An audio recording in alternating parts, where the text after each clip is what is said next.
the hell is he still doing here? You gotta chill the fuck out, Susan. I mean, you keep running your fucking mouth, True Love could go to jail, and we could wind up dead. Fuck you, alright? You don't know. That motherfucker's crazy. But yesterday, he offered me $2,500 to kill the kid.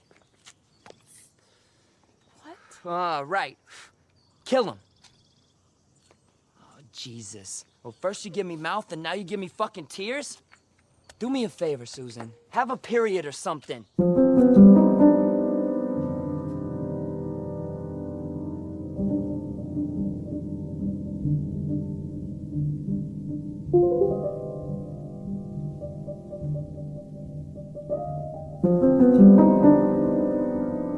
Tonight, we settle into our living room to stream a couple movies, two controversial movies about horny teenagers committing murder.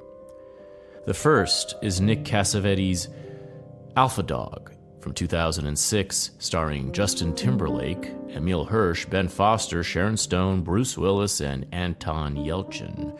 The second is Larry Clark's Bully from 2001. Both of these films are based on real-life murders that took place in the 90s on the West and the East Coast. But only one of them inspired a murder of its own. You are listening to Filthy Armenian Adventures.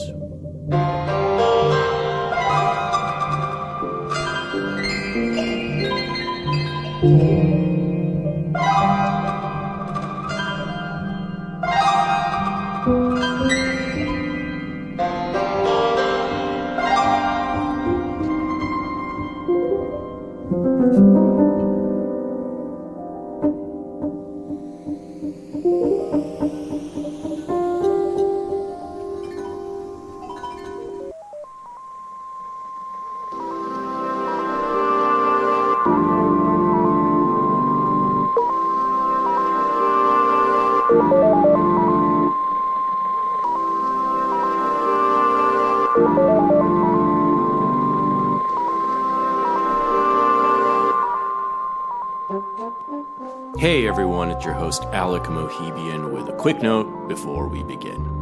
Filthy Armenian Adventures is an interdimensional travel program that takes you deep into the cultural mysteries of our strange and interesting times.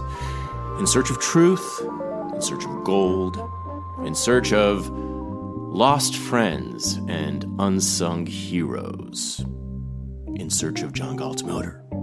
The show is supported entirely by patrons at patreon.com/filthyarmenian. Patrons get access to twice as many adventures, including the most intimate and scandalous ones, plus regular 5 to 15 minute smoke break mini episodes on movies, shows, and topics of the urgent moment. Patrons also get first dibs on our next live event. The first two were a smash. It's very easy to keep Filthy Armenian Adventures alive. You can still listen to the premium feed on Apple or Spotify or your favorite app, and you can do so with the pride that you're putting a little bit of money where your soul is. More patrons means more landmarks, more hotspots, more secret locations, and forbidden territories around the world, and the world that is Los Angeles, our apocalyptic headquarters. It means we'll be able to track down more enchanting figures in the landscape and dare them to abandon their masks. Patreon.com/filthyarmenian. Gracias for listening, and enjoy the show.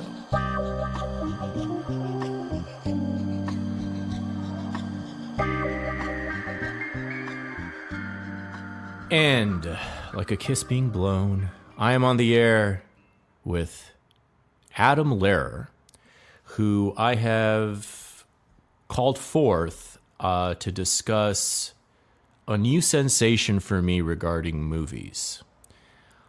This is the first time I have felt this way, I think, about a movie, maybe ever. At least in my current incarnation as a human being. And the movie is Alpha Dog. And Alpha Dog, it came out in 2006. And you may or may not remember it. I vaguely remember it. I vaguely remember having seen it at the time, not in a theater, but like on cable or something, as one of those kind of one of those R-rated movies that as a high school or college kid, at the time I was a college kid, you would definitely kind of be drawn to with a sort of prurient erotic interest. and I've definitely seen bits and pieces of it. What's your memory of this movie, Adam, when it came out, before I told you to rewatch it? Well, the first things that I associated with it are Justin Timberlake and Olivia Wilde shows her tits. That's like literally all I remembered about it.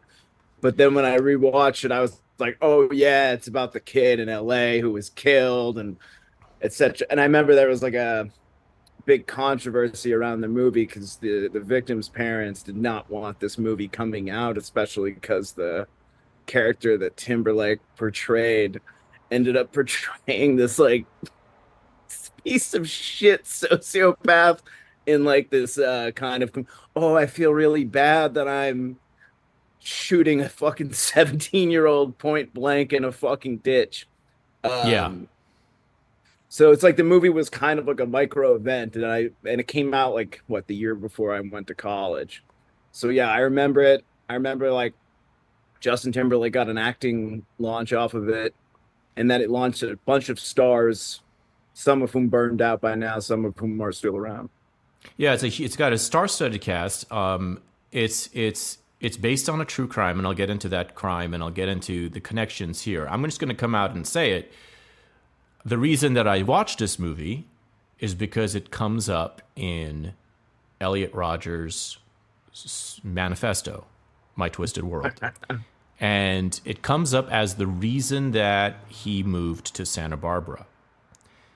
Which is curious because the movie itself never goes to Santa Barbara.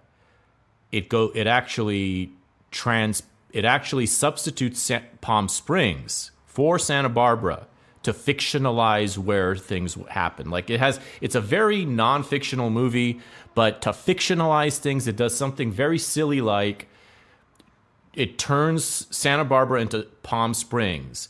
And I'll get into the details of that, but I just wanted to like tease for now that the reason we're even talking about this movie, the reason I watched this movie recently, was because it's in the manifesto of Elliot Rodgers. It's the reason he moved to Santa Barbara. So That's put a pin on that. Yeah, put a pin on that. 2006, it's based on the true story. The cast includes Ben Foster, Emile Hirsch. Emile Hirsch plays actually the mastermind in this, the kind of like the head drug dealer who orders the hit. Johnny Holiday. Johnny Truelove. Johnny Truelove. Yeah. Johnny Truelove. But in real life, you know what his name is? The real kid that it's based on? It's Johnny Holiday, right? Jesse James Hollywood. Jesse James Hollywood is the real person's name. Johnny Truelove is the fictionalized name. So this is like a world of these are like kids who are obviously rich families in Woodland Hills, in Calabasas, and like that part of LA. That's how it's depicted anyway. They're dealing drugs, but they're rich they're not dealing drugs because they're ghetto. They're dealing drugs because they're spoiled. They have like the parents are kind of Jesse James Hollywood's dad and uncle or whatever are kind of like, they know what he's up to and they're supportive of it, sort of thing. There's a very weird. It's implied that the father is connected to organized crime already. Right. So the way I took it is like Emile Hirsch's character is essentially like if AJ Soprano started selling pot, and his dad just kind of let it happen in the background, and he gets to feel like he's a big shot or whatever. Emile Hirsch went to my same middle school when I went there. He went to Paul Revere Middle School at the same time that I went there, and a few years before, Elliot Rodgers' best friend, James Ellis, and his one longtime friend went there. So there's a connection there as well that's, just sort of weird. There's also Sharon Stone in this movie playing the victim's mother, hysterical mother. Justin Timberlake, as Adam mentioned, plays the kind of like the number two man in the movie. Emil Hirsch is kind of number two, who we'll get into we'll mention the plot once I get to Anton Yelchin is in this movie, and Bruce Willis. Bruce Willis plays the dad of Johnny Truelove / Jesse James Hollywood. And this is a movie about a true crime where some shithead owes money, like $800 or $1,200 to this drug dealer, Emil Hirsch, refuses to pay it, whatever. There's some like, knows just Muay like Thai or some shit, so he can't collect. He can't, some like total, like just stupid, like young. The most retarded thing about the movie that I love the most is that like Ben Foster's character is this like unkilled. There's like a scene where he just like beats the ever living piss out of 12 people in a way that no man ever could, and he gets like cracked over the head with a bottle, and then completely disappears for the rest of the fucking movie. There's not one mention him after that one scene where he's making a big stink at the bar, kicking everybody's ass. It's like they forgot about him. There's one scene where he reappears, and that's when when Emil Hirsch calls him. Oh, right. Remember? Right. Yeah. It's almost like that's the last chance. That's the last chance, and he blows it by losing his temper at Emil Hirsch on the phone. But the very similar. Let me just get the plot out there. What happens is Emil Hirsch and his friends see this guy who owes him money, sees his brother walking on the street as they're wondering what to do to get their money back, decide to kidnap his brother, who's like 12, 13-year-old. Was it? Let me see the actor's name. Is it Sean? No, that's. I think it's Anton Yelchin. Yeah, Anton Yelchin. The late Anton Yelchin, who is no longer with us. Whose grave I visited at the Hollywood Cemetery, by the way, when I went there. Yeah, I think he's buried at the Hollywood Cemetery, and he's a very familiar-looking person. He's from Leningrad, i.e. St. Petersburg, and his birthday's pretty close to mine, actually. And he died very young. He died on Juneteenth. He died June 19, 2016. So almost exactly 8 years ago. Actually, 8 years ago to the day this will be published. So yeah, he's buried at the Hollywood Forever Cemetery. Really good actor, and he reminds me very much of a friend I had at Paul Revere, and later. He plays like this 15-year-old younger brother of Ben Foster's shithead character, and he's kind of like interested in his brother's life because his brother is doing all these drugs and has all these bitches, and he's clearly fascinated by his brother's life, and so he gets kidnapped by Emil Hirsch, and he's put under the charge of Justin Timberlake until they figure out what to do. And in the course of that, and that's basically in the course of the movie, is him getting more and more like he's not in any way, he's not afraid, he's not trying to run away, he's enjoying the life that he gets to live in captivity, playing video games, getting high, like being present at parties in Palm Springs where they've gone losing virginity to Amanda Seyfried. Losing virginity to Amanda Seyfried. He's loving it. And so there's this vibe through the movie of this, like, it's almost like this coming of age, big brother relationship between himself and Justin Timberlake. And so it's like the movie is almost taking you to a direction where it's like a Stockholm syndrome, like kind of vibe. Like it's a upbeat kind of oddball, a bromantic story happening, and it has that sense of humor through. Like it has that kind of like sheen to it. They go to Palm Springs for something called Fiesta, which is actually Deltopia, and which actually happens in Santa Barbara, which is like this Mardi Gras weekend where everyone goes to fucking suck in Santa Barbara. Used to, doesn't happen anymore, I don't believe, to anywhere near the same degree. So that that's the event that should have been that in real life happened in Santa Barbara, specifically in Isla Vista, and in this movie is happening in Palm Springs, where no such event occurs. And that's where he's in captivity, like coming in and out of parties. They're trying to figure out what the hell to do with him.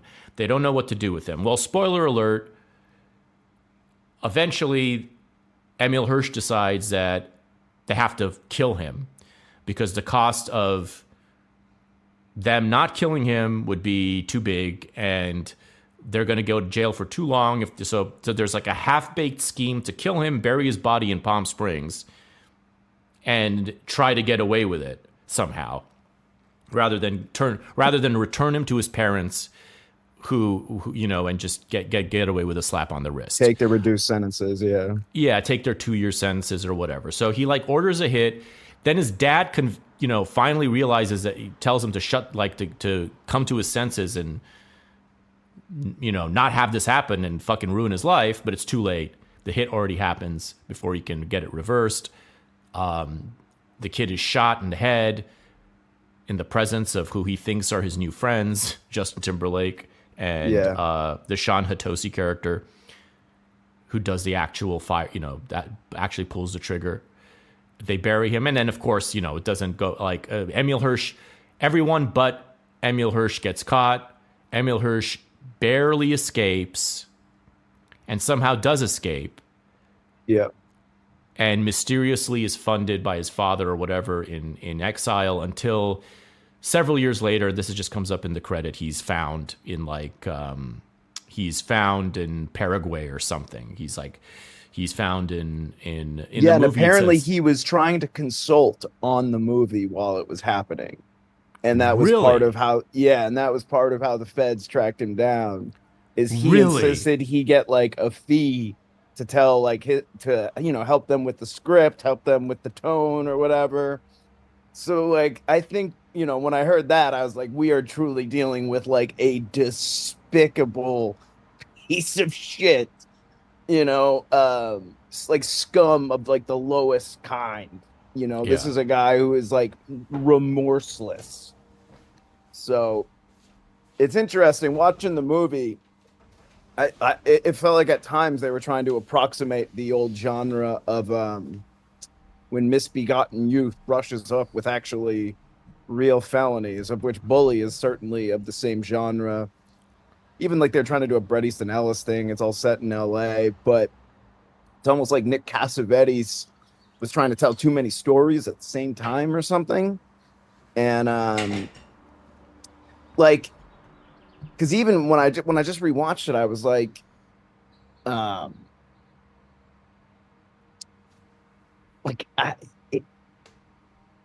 something about the Timberlake character is just not making sense to me. Like, I find it hard to believe that anyone who is capable of like a paternalism or like a brotherhood kind of feeling would not be able to watch basically a child being shot in the head and then bury the body. And then, so I think they were kind of giving that character a pass a little bit, but I understand it's Hollywood and you gotta launch Timberlake's career and all this stuff. Here's the thing, though. But this is a big part of it. Here's what I feel about this movie, and part of this is because I've been doing now. I did 2 episodes in a row in which I refused to dance around the topic of the Santa Barbara killer, Elliot Rodger. I had planned to do those very same episodes about my experience in Isla Vista itself, without any reference to, with the most passing reference only to Elliot Rodger, who I instantly recognized, like I instantly understood what happened when I heard of that crime. But like all mass shootings and like all such horrific real life crimes, I don't actually like to immerse myself with the details and to look into it too deeply, because the deeper you look into that shit, the darkness rubs off on you. And I don't like to trivialize or memify it. I mean, for the like basic responsibility reasons, I'm just like basic civic responsibility. The more you glorify in any way stuff like that, the more you increase its chance of happening again. You know, like, I feel like that's a problem. I mean, I should say that's a hazard. That's a hazard of dealing with anything like that. Like, the more you make it a thing that's the center of conversation, and now is the center of my conversation about what life was like, and that very specific culture in Isla Vista, that specific Santa Barbara culture. The reason I couldn't dance around discussing him is that, thanks to him, that culture's destroyed and gone forever. And that's the you know, if that is the conclusion to reckon with, and which I've tried to reckon with in the last two adventures, it's gone forever thanks to him. So he imposed his, in a way, a kind of success by not entirely due to his own actions, because his kill, the crime, the shooting itself was an absolute disaster. Like, it was nothing like what he imagined it would be. He didn't even take out a single like real hot sorority or fraternity dude, bro, like or like hot blonde chick. He didn't do any. It was just an absolute mess. But because it was such a calamity, and because it corresponded, because it sort of like collaborated with other cultural forces in the air, such as those we've been bemoaning for the last decade: Me Too, gender feminism, hatred of fun and sexuality and hierarchy, and the unfairness of life.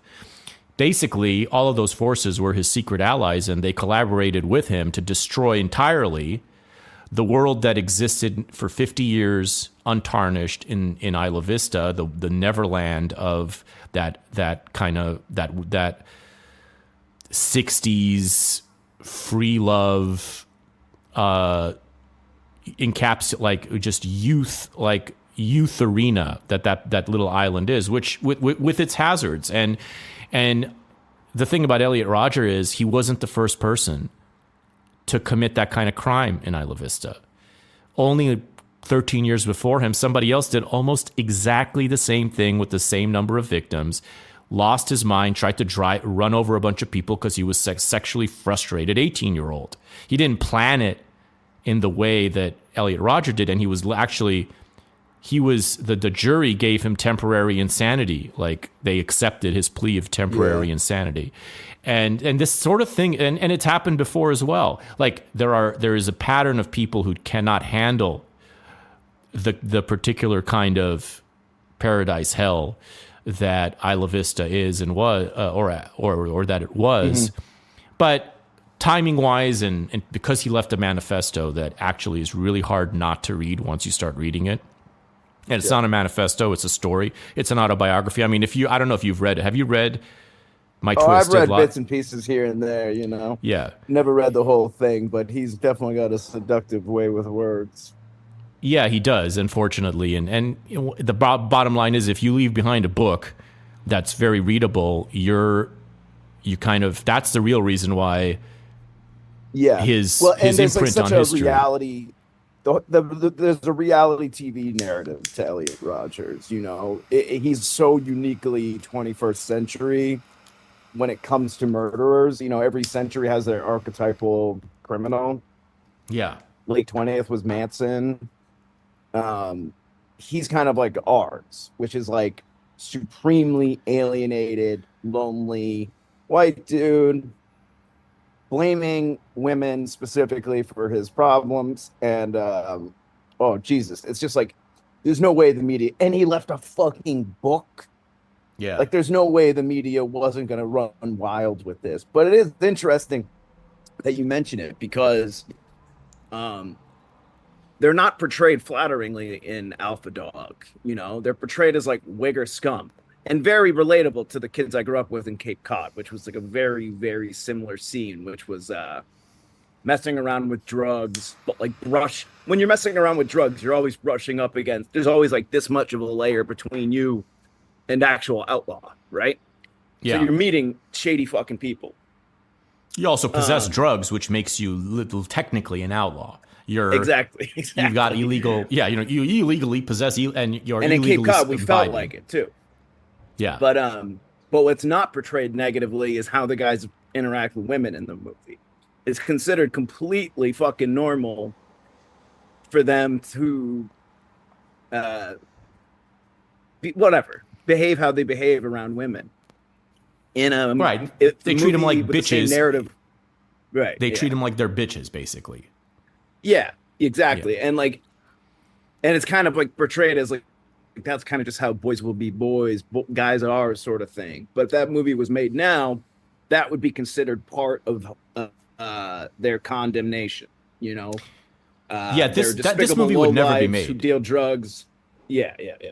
No. This movie could never be made now. I mean, if you look at like what they call the vulgar wave aesthetic, or just the net, the kind of openness to make this is like peak vulgar wave. Yeah. But on the brutal side. I mean, this is a movie that on the surface, yeah, you're right. Like they portray everyone as wigger scum, but on the other hand, that's not how it comes off. See, this is why I wanted to do that. This is why I wanted to have this conversation, because this is this to me, I'm just going to say it, this to me is an evil movie. And I didn't think I was capable of thinking a movie can be evil. I think this is an evil movie. And I think that without this movie, Elliot Rodger never goes to Santa Barbara. And if he does, and if Elliot Rodger never goes to Santa Barbara, that crime never happens. So this movie, I hate to say it, because I'm never the one to condemn art for the consequences that it inspires, or like for I don't like to do an A to C with any artwork, because there are other movies and whatever books that have inspired crimes. Yep. This is not a new thing.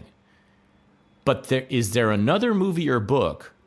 Maybe there is. I'm not saying that there isn't. But it's not just that somebody watched this and then said, well, watching this gave me the idea to do this crime. Because that's not what happened. Watching this simply gave him the idea to move to Santa Barbara. The idea.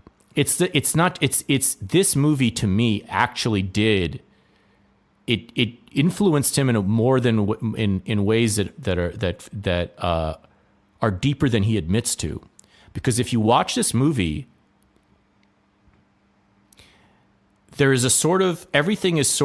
there is an unreality. There is this flattened, glitzy, like there is a Hollywood glorification of every horrible thing everything that would be pretty horrible in real life is turned in this movie into something actually really fun and exciting and cool. Exactly. Even right down to like not getting away with the murder. It's like every aspect of what in real life would be discussed would be just like absolute chaotic horror mess it appears to be really cool in this movie. And it's that type of like unreality that I think infect somebody with the kind of imagination that would lead you to even dream up of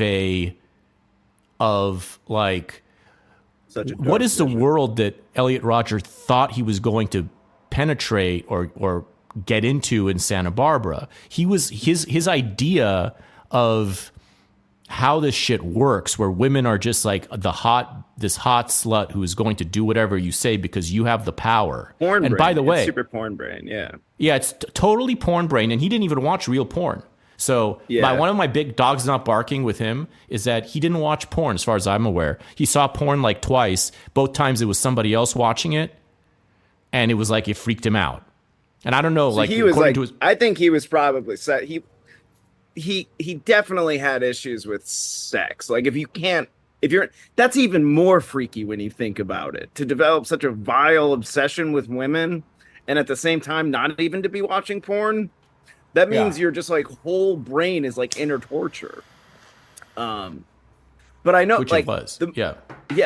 Like the movie is made with like a reality TV logic, which is, I think, is why it has that sort of grotesque feeling to it. It doesn't seem like it was made by an artist who had an idea about a meaning or whatever.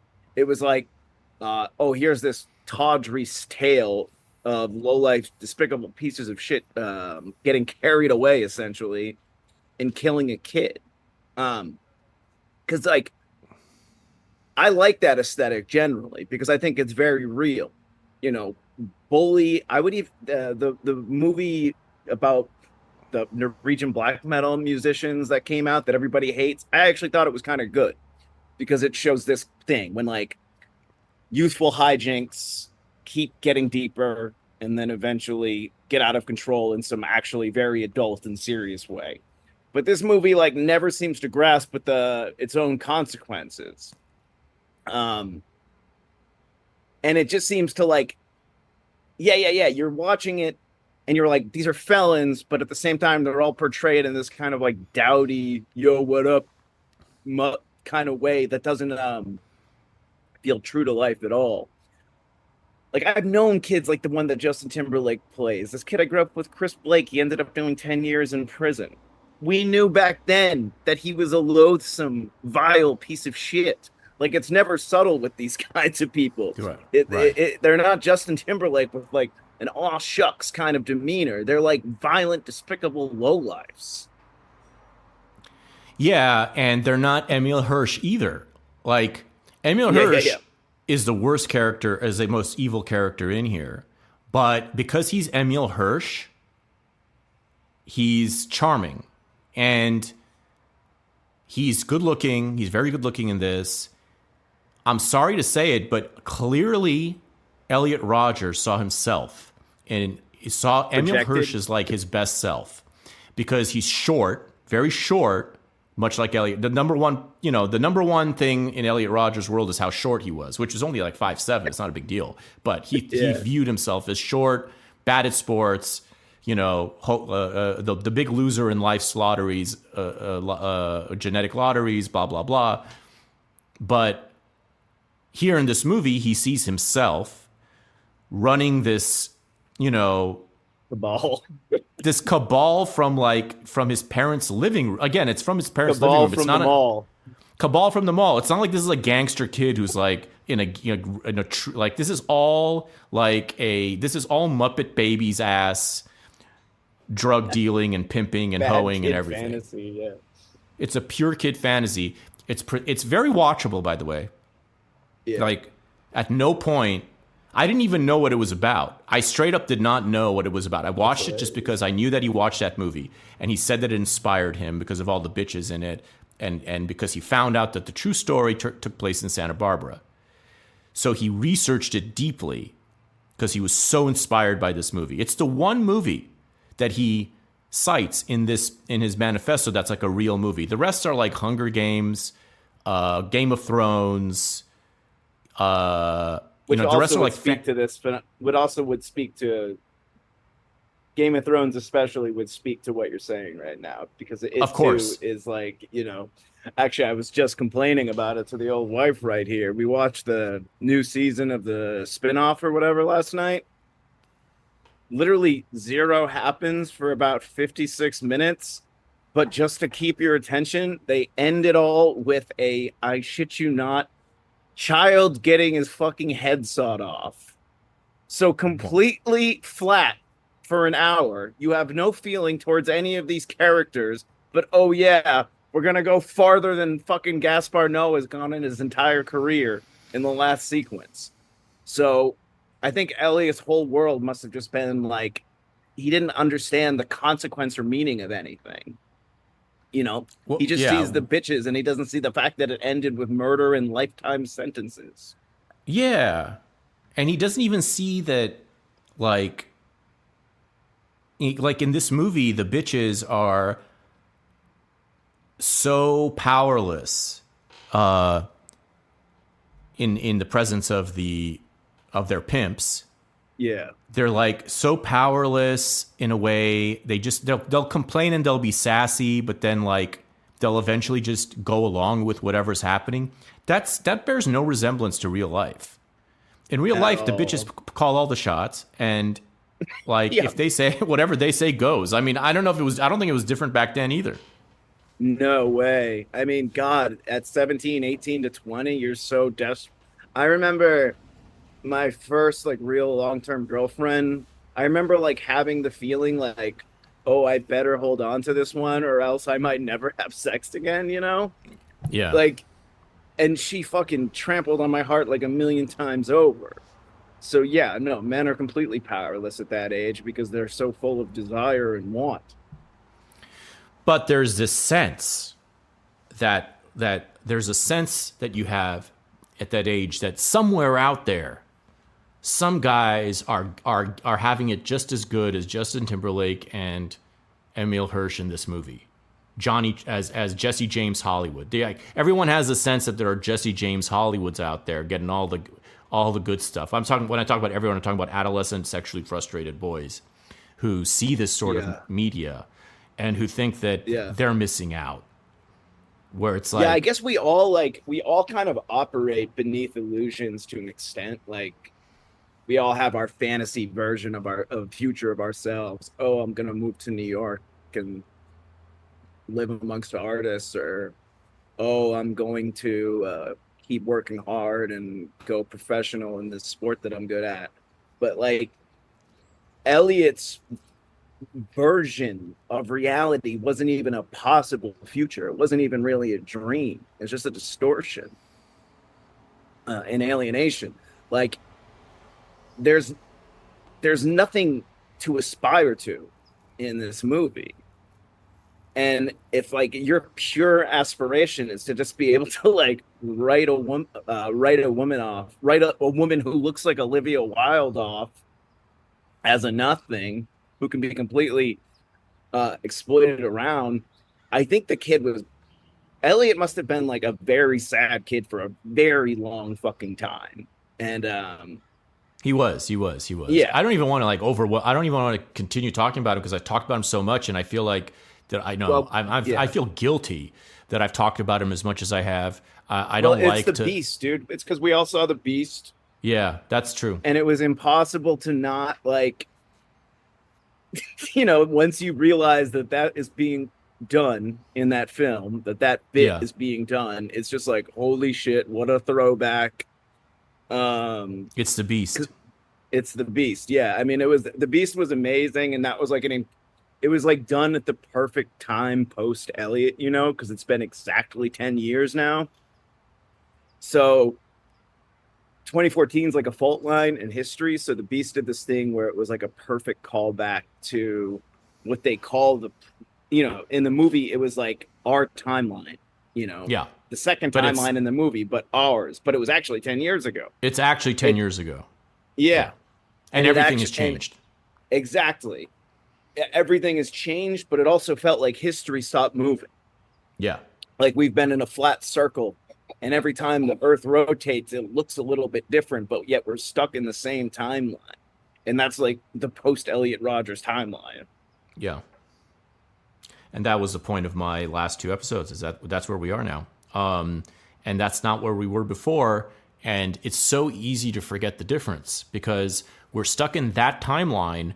There's an illusion that the world, there's this like illusion that many conservatards have that you can see when they complain about hypersexualized this and that. They're complaining about this movie, basically. And they're complaining about Bully as well.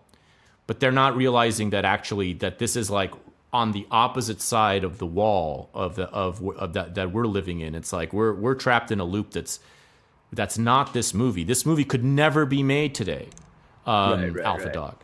Like Bully could potentially be made if you were to do it completely off the grid. And we're going to get to Bully in a moment because that's a totally different bag of beans in a way, even though it's a very similar movie on paper. Yeah. But you cannot make a big budget, star-studded cast, like clearly. This is to me, when people use the word exploitation, this is an exploitation movie. Because you just stop and ask yourself, like, why are you making this movie? Why are you? Like, the only reason is that there is a voyeuristic pleasure we take in this particular crime. Like we enjoy watching, we enjoy living vicariously through these parties and this youth and this sex and stuff. There isn't even that much sex in the movie in Alpha Dog. There's like a pretty lousy sex scene with Ben Foster, and then who kind of like then like drags his brother into it, but there isn't much. You're not seeing much. You're not seeing much at all. Honestly, the hottest thing that happens in this movie is at the very end when Emil Hirsch is trying to get away, and he's in like Arizona or something, driving away with his bitch, and they try to have sex, and he can't get it up. Yeah. Yeah, and she's I wonder like, what Elliot thought about that one. Yeah, seriously, that was a good, like that was like the one. He tries to have sex. They don't get it. He doesn't get. She can't blow him. She doesn't. She stops blowing him because he won't get hard. Which, by the way, what kind of woman is that? I mean, who cares whether it's hard or not? If you're blowing it, you're blowing it. It's the same. It's what it's. They do, like though. They take it as an affront. Yeah, they take it as a deep front, which is the sin of pride. The sin of pride is just will get you every time. So instead she she ends up getting caught while he escapes. So there, that was her punishment for being picky about the stiffness of Elliot Rodgers, and I mean, sorry, of Emil Hirsch's, of Johnny Truelove's, Jesse James Hollywood's pistol down there, But other than that, it's a very, it's just sort of more like the idea that you have all these bitches and that they're all down to fuck. It's all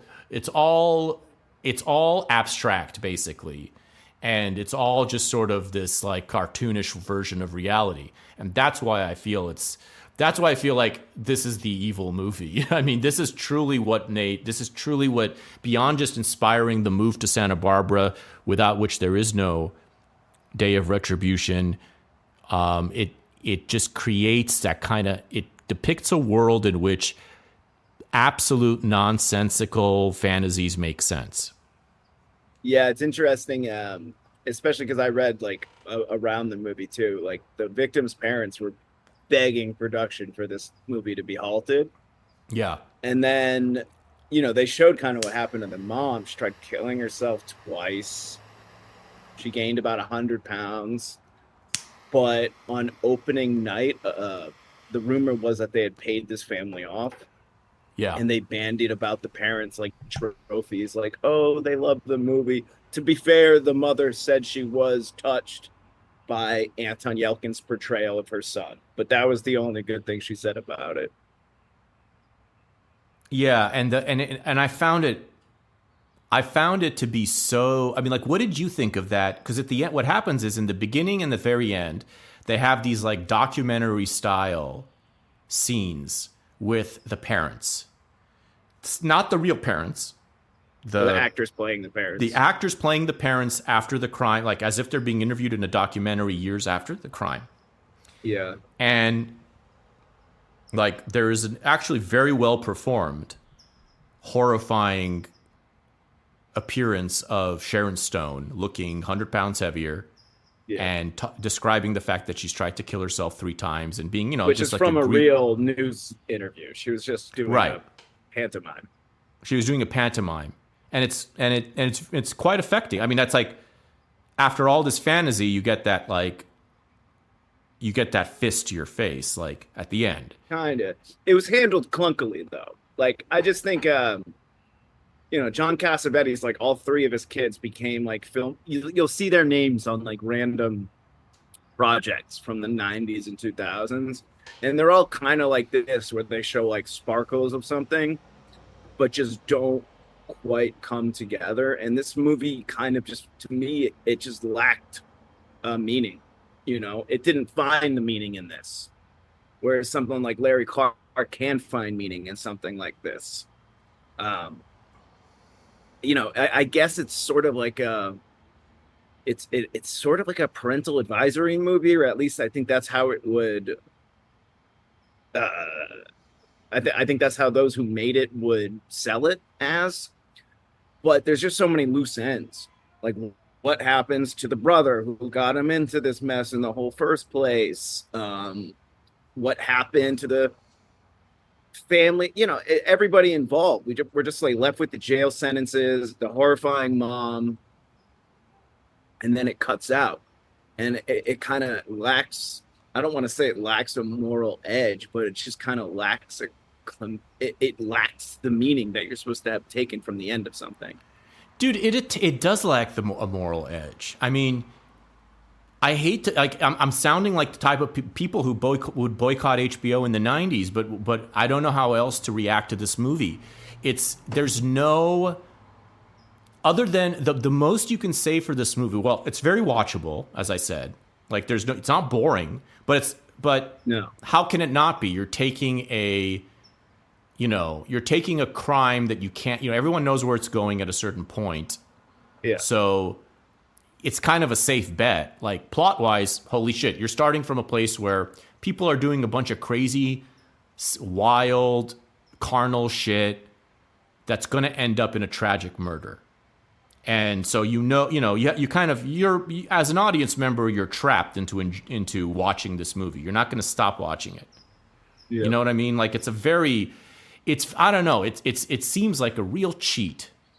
It seems like a real cheat, and it seems like it has no redeeming qualities whatsoever, and it seems like it's pure evil. I don't know how else to describe it. I mean, it's evil in the same way that reality TV is.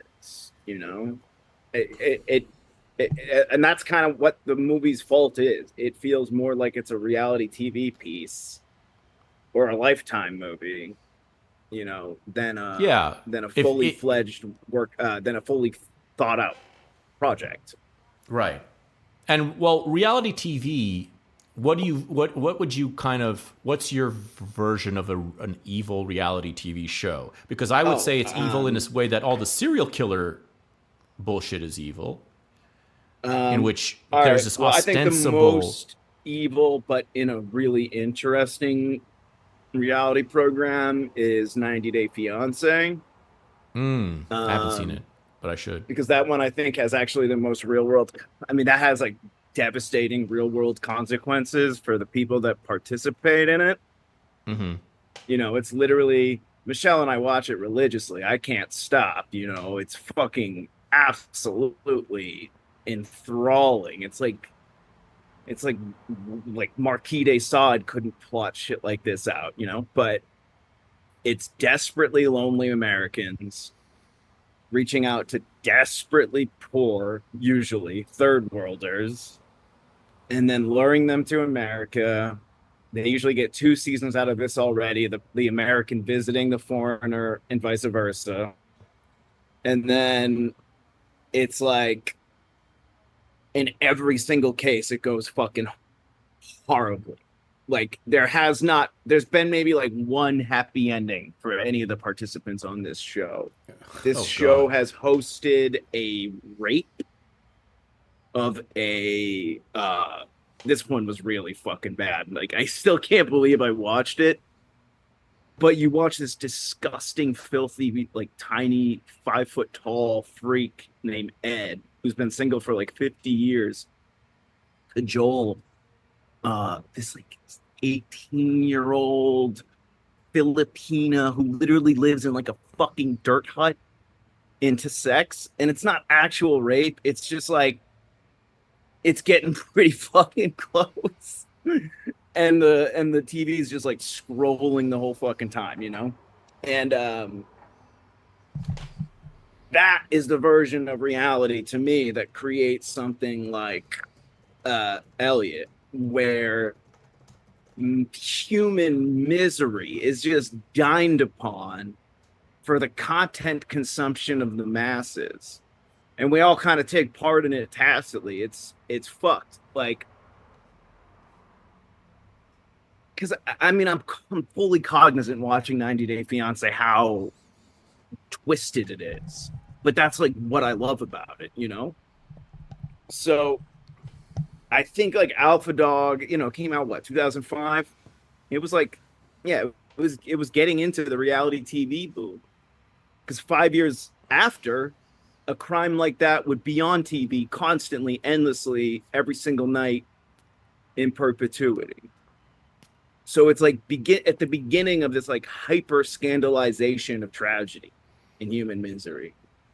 It's the dawn of something. But there's something about 90 Day Fiancé that in a way is worse and in a way must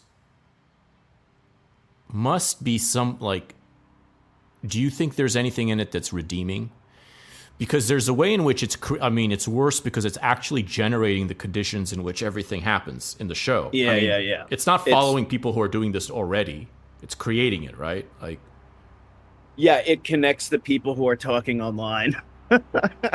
right. Yeah.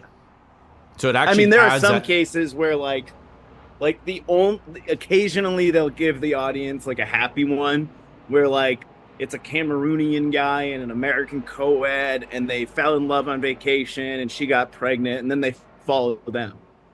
And typically they're like the less fucked up ones. The most fucked up ones are like a guy from Michigan, 60, hasn't been laid in 30 years, talking to such and such from the Philippines or Paraguay or wherever the fuck. And on several occasions, the person was, of course, getting catfished in the most like severe fucking ways and like can't deal with the reality. Or they actually meet the person and it's way worse than being catfished in the first place. And then you get to track these people as they destroy not just their own lives, but everyone around them for like years after. This one woman brought in some fucking Muslim guy who couldn't speak a lick of English. She had her 4 boys being like, we don't like him. He's strange. And she'd be like, but aren't you glad your mother's in love? And they'd be like, fuck no, Ma, this is goddamn. And the show just facilitates all of it. It's nuts. Yeah.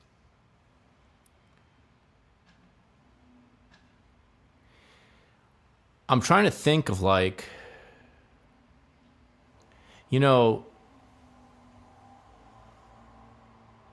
there's another weird.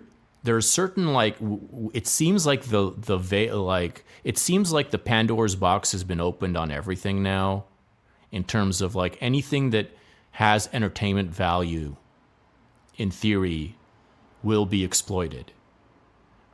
But that's also not true. We have weird inhibitions about certain things. For example, there still isn't a movie. There's still, correct me if I'm wrong, like you would not be able to make a movie about the Day of Retribution, would you? Like, you would not be allowed. It would not be programmed. It would not be shown. You could do it completely independently, like a Larry Clark style, but you couldn't. Yeah. There would be no momentum behind it. Like a Columbine, the other high school. None of these mass shootings have had movies made about them. Oh, Columbine does. Oh, it does. My bad. Gus Van Zant's Elephant. Oh, okay. Well, exception that proves the rule, or exception? I don't know. Well, Gus Van Sant did something very, very interesting with the film formally, which is he gave it no dialogue.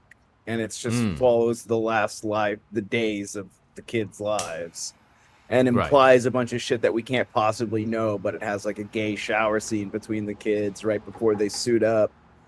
And Columbine is also like that is the dawn of the 21st century, but it's also the end of the 20th century. So it has like a dual meaning to it. Because we in 1999 we didn't really even know what they thought they were living in a hyper mediatized society in 1999, but they had no fucking clue. The only person who knew what was coming was fucking Steve Jobs, and he certainly didn't warn us. Rest in peace and all that. So Yeah, I think what the movie's just missing is just like an artist's voice to give meaning and reason to all of this. You know, what's the Nietzschean term for when you take order out of chaos? You find order within chaos. I'm gonna look that up really quick. Yeah, Nature, there's something about that order chaos. order from chaos. It's a cool word. Uh, uh,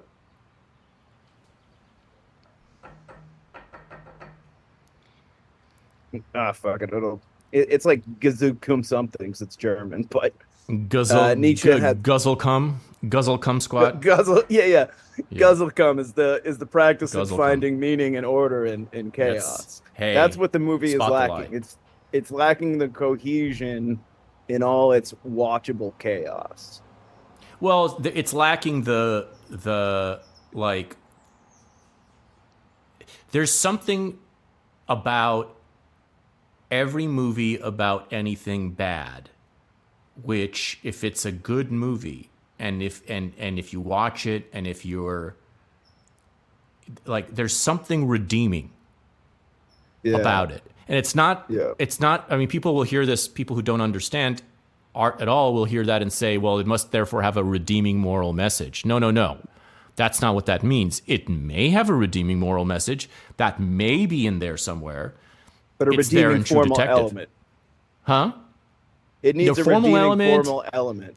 Or like a formal element, a sentiment or feeling or sensation that it produces that is redeeming. Like it can make you value life more. Paradoxically, it can do all kinds of things. Like the possibilities are pretty much endless, as they are with anything as like mysterious as the deepest of truths and the nature of reality. It has like this dawn of the algorithm feeling to it. Like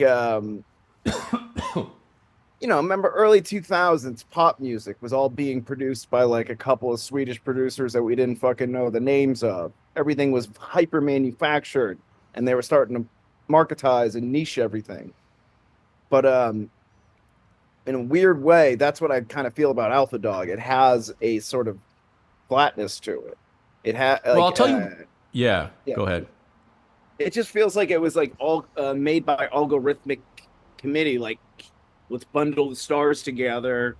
Let's find the gripping true crime story, but it doesn't have the human element of, or like the paternalistic viewpoint, or the questioning, or the quest for answers that we typically find in this kind of content.